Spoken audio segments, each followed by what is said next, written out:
Hey gang, Scott Ellis with another Hunt Quest quick tip. Today we're going to be talking about the snort wheeze. It's a great call to use during the rut. It's very overlooked and a lot of people don't even know what it is, but it's a sound that a buck is given when he feels challenged by another buck or he feels that he's having an encounter with another buck. They use this call to get their attention. It's a dominance type deal. It's very easy to produce on the Woodhaven Pro Flex snort wheeze call. It's 3 simple notes. It's 2 short puffs and a long puff.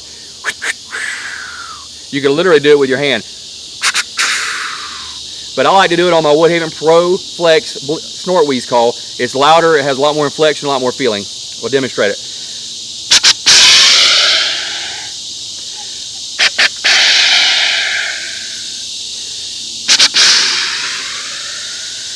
I like to use this call when the buck's hung up.